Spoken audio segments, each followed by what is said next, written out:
So we're in Houston, Texas, and we're going to an historical landmark in the city, which is DJ Screw's house. So if you don't know who DJ Screw is, he's instrumental in shaping the sound of Houston, of the South. When you mention, he invented chopped and screwed music, which is music that's been pitched down and chopped where it skips. So, you know, we'll play an example, but it's like, you know, pitch down and dirt jumps, basically is the best way to describe it. So he made mixtapes where he'd take other artists from around the country. He also broke a lot of artists and gave them careers by putting them on the mixtapes. The mixtapes were that popular that he was selling an estimated 15 grand American worth of. He sold an estimated 15 grand a day, that's US, in mixtapes from his house, from this house that we're going to now. So yeah, you can't mention Houston music without mentioning DJ Screw and several others, but DJ Screw, yeah, like I said, broke a lot of artists, gave a lot of artists to this day careers. He started the Screwed Up clique. There's a lot more to the story. Let's start where it started, at the house where he was known as Slangy's CD, or Slangy's tapes from, Screwed Up, screw tapes.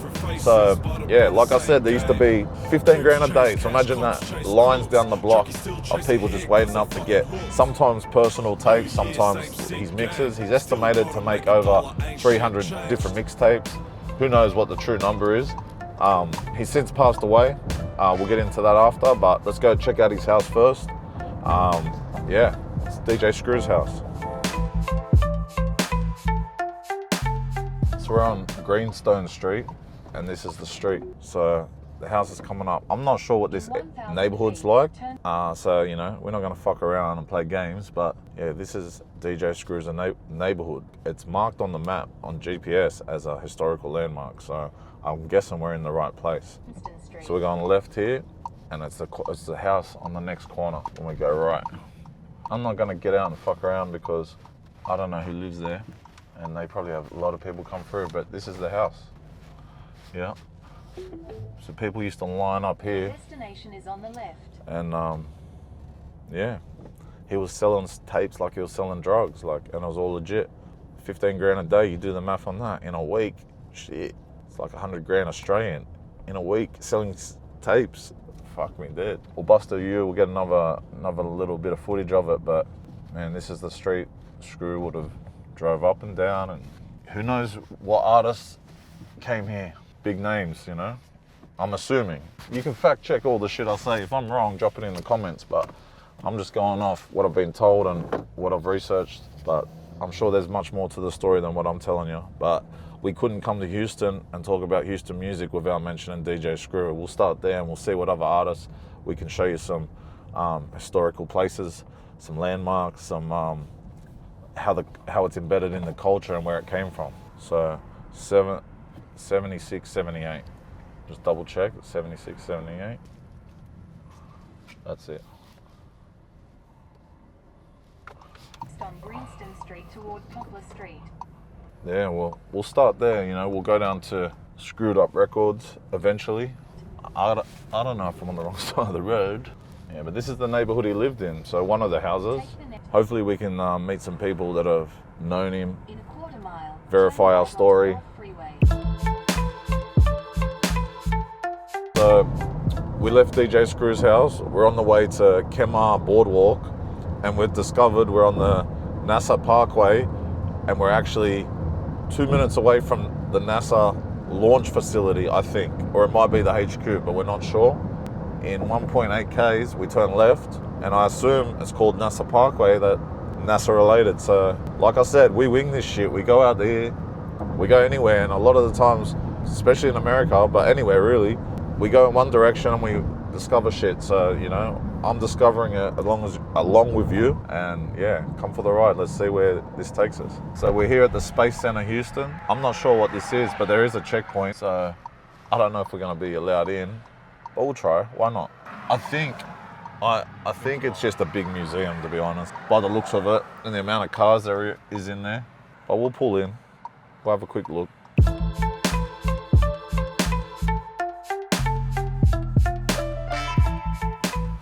So we're here at NASA. We're supposed to pay for parking by phone, but we're not doing that. they can send a fucking rocket into space. Let's see if they can find a car in the car park that hasn't paid for parking. Yeah, so just randomly we've stumbled across the Space Center Houston. We've got our ticket. We're gonna go check it out, see what it's about.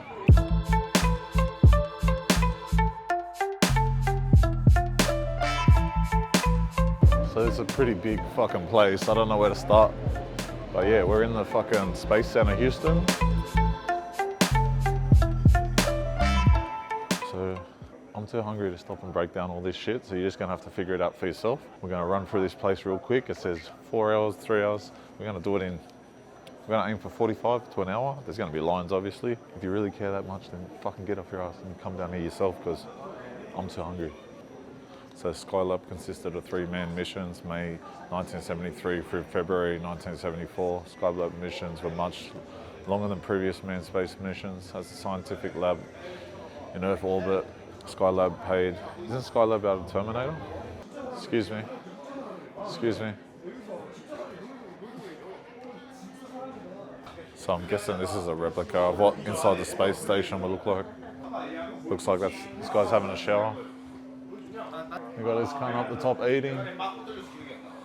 What if you're batting off in 0 gravity and you're space load? You hit someone on the other side of the ship. Alright, I got something to eat. Look, I just left. I came from the gym.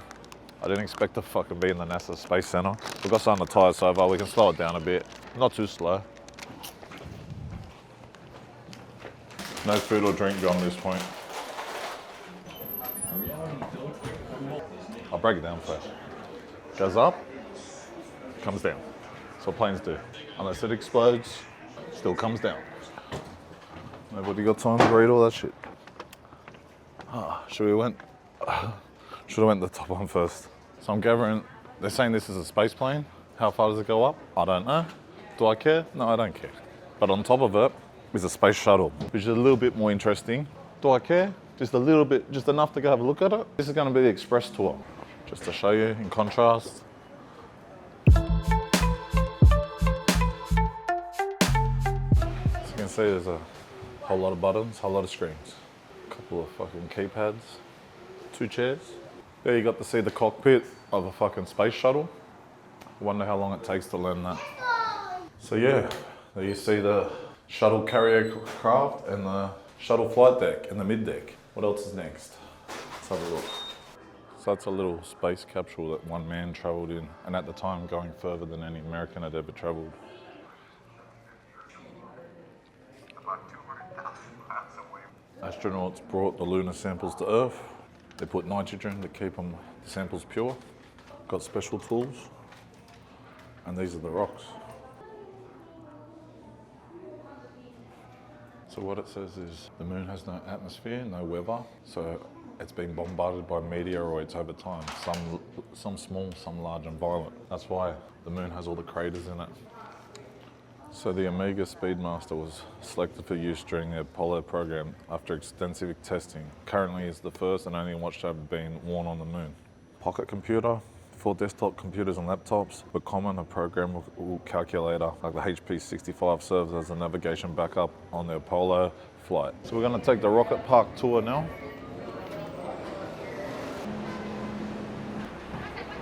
And Mohammed, whenever you're ready, we're all clear for liftoff. Alrighty, ladies and gentlemen, coming up on the left-hand side of the tram, you'll see the world-famous Longhorn cattle. To learn more about agriculture, genetics, and other STEM fields. This is one of many examples about JAC's committed to earthbound education as well as space science, used during the Apollo program to get our astronauts to the moon and back. We're going to cut this tour real quick. 1 rocket, 2 rockets, now we're going in there. Wow, that's a big one. That's a proper rocket. Alright, we're going to get back on that tram. Oh, so it's 2, 3. So this rocket's pretty big, look at this shit. We've got 3 sections. It's pretty astronomical how big it is. So welcome to the unofficial tour. You might want to fact check everything I say, but looks like this is one big rocket. As you see, when they take off, the first bit drops off, the second bit drops off, and this is it. Let's go see the tip of the rocket. So what you just seen was the Abbey Rocket Park, where only 1 of 3 remaining Saturn V rockets is displayed, along with other rockets that propelled space exploration. Now let's try and get on this one. That's how you do a 45-minute tour in 5 minutes. So as you can see, this is the moon and this is where they reckon they landed. 1, 2, 3, 4, 5. From 1969 to 1972. Now ask yourself, it's been almost 50 years since they've been back. Why haven't they been back? Is it bullshit? You tell me in the comments. I think if there was something going on up there, we would return. And I think it could be bullshit. So the big question is, did they really put a man on the moon? Or is there just nothing up there, that's why they haven't gone back? Well, like I said at the start, if they can put a man on the moon, but they can't find me for not paying for a parking ticket, I say no. If we have a parking ticket, possibly. But if you can put a man on the moon but can't implement a proper parking system with fines, but you can have great technology to fucking... Anyway, let's see. Bullshit. No man on the moon. All right, next we're off to KEMAH Boardwalk.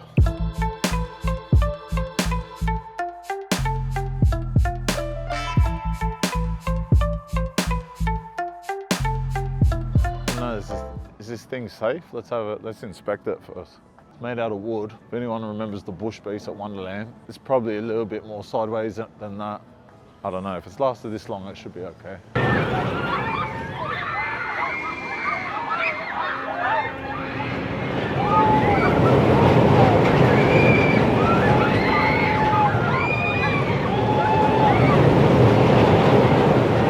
Yeah, not doing that one. I'm going on that tower because it's shut. I'm not going on the thing that goes upside down, but I'm not gonna just be a bitch. So we're gonna go on the Broadway Bullet. By the way, I just ate a shrimp roll and a fucking crab roll, a whole meal. I don't know if it's a good idea to go on literally less than 5 minutes after I ate, but we'll find out. Hold on to that, please. For your life.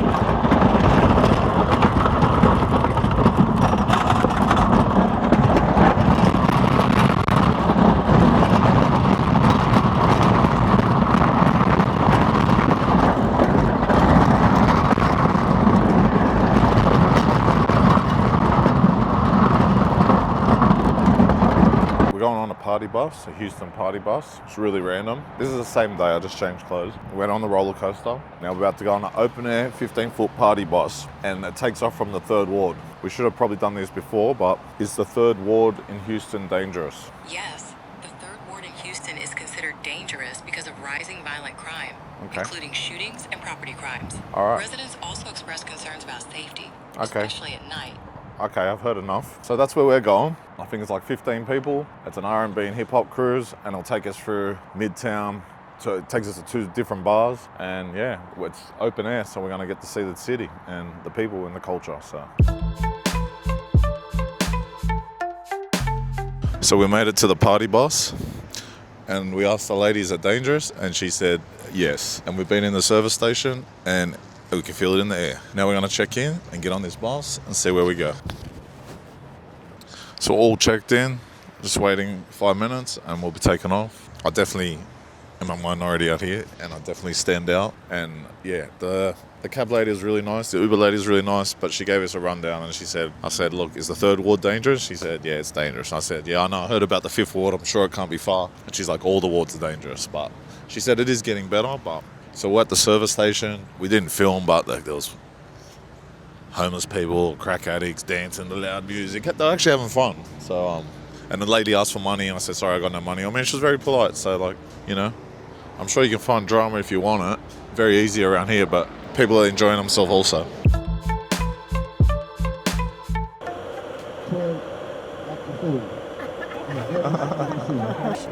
Julio, right? You see? Ooh, I can smell the ass. Thank you. I gave him my Hey. Bitch, we outside tonight. Why your face so ugly? Fuck that bro, nigga. Fuck that bro. I don't wanna share nobody. Welcome to Houston, everybody bucking everybody. Tonight, pull me up, bitch. Bitch, we outside tonight. Pull me up, bitch. I'm in the NASCAR. Yes, I can tell that he excited cause he go for some. People don't drinks on me. Wipe me down. Fresh time on hot,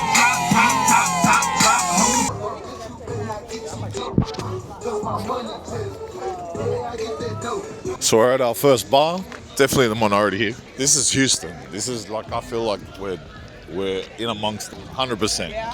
Don't get too comfortable filming, but it's going down tonight. We'll check back soon. And they kick. Like they jump in the air and kick with both feet. Hear me out. Hear me out. Ask the question again. Because y'all are from Australia, so if y'all tell me no, I'm gonna believe y'all. But I'm thinking, look, all the kangaroo has is the grapple and the kick. No, they kick with both feet at the same time. Jump in the air, pop. So you can't southpaw and sidestep the kick. No. I feel like I could almost Euro step the kick. No. So like it's too quick. Bro, they probably weigh like they're heavier than me. Y'all's faces are convincing me that if y'all saw the wild. Yeah, we're not trying to fight no kangaroos. Are they y'all height? Are they shorter than us? Some are, but like you gotta think they can jump like Jordan. Yeah, they'll hit the roof. A kangaroo can Let me jump. show you. I've never seen a kangaroo like What's this? I've literally been asking this question so long. That's why this is so fun. They got hot.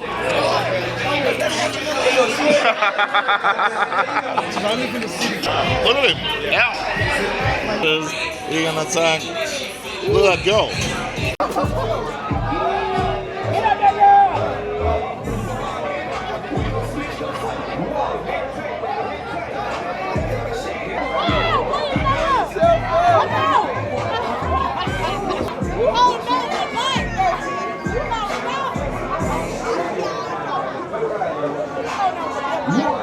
So we just left our first club. They poured the drinks strong. I can tell you I'm definitely the minority around here. No question. Wait, do you want to tell us what the club was like for you? Oh, yeah, it was a good time. I had a really good time. Wait a minute. What was that for? It's for YouTube. Oh, you ain't got no chance. Oh, no. Ain't got no chance. Okay. She don't want to be a star. Do you want to be a star? Yeah, so we're going to bar 2. These niggas cause they shady. Fam, same nigga. Birthday, it's your birthday. 40, skirt, wrist moving, cooking. So what's your name? Hi, my name is Eric Smith. I'm the owner of Culture Rides here in Houston, Texas. Okay, so basically, you know the story. He's going to tell you some stories. Let me first of all say Culture Ride is a great experience. If you're from out of town, you should definitely check it out. Can you tell us some stories about the areas we've been rolling through? Yes, we've been rolling through the historical 3rd Ward here in Houston. We're going down Emancipation Street. We're going down Alameda as well. Yeah. Oh yeah, I like your choice of music, by the way. I like that boozy shit. Yes. It's my favorite rapper. Is your favorite rapper?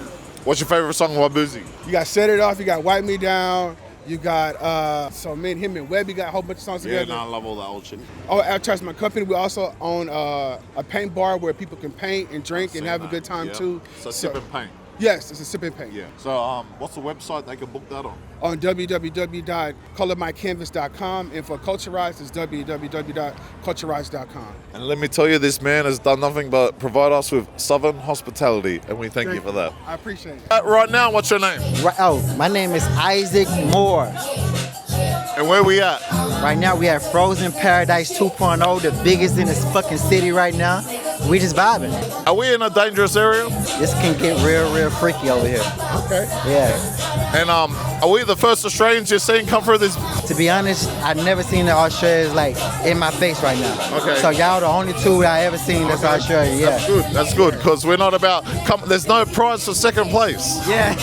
Right. So what goes on here on a daily basis? No, it's just a bunch of vibes, and we just chill, drinks, people dance, and it's like a family, but it's like for a community and things like that. Yeah, that's just the whole thing about. I feel like I'm really seeing Houston right now. I'm seeing the H-Town. Yeah, I appreciate you. Thank you, brother.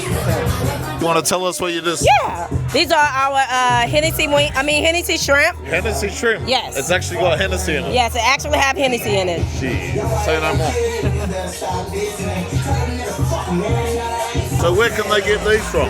4711 Ennis Street, 2.0, Frozen 2.0. There you go. Thank you very much. We really appreciate that. Put the black in the middle like Monet. I'm giving them my phone song. Doing what I do, that's for sure. We just ran through a black neighborhood. Yeah. Third ward, right? We went to all the clubs. But they, until when they realized we were Australian, they all relaxed. They're like, do you play ball? Do you do this? No, we're Australian. As soon as we did that, open arms, getting free food, getting free drinks. Really? Yeah. We were definitely the minority.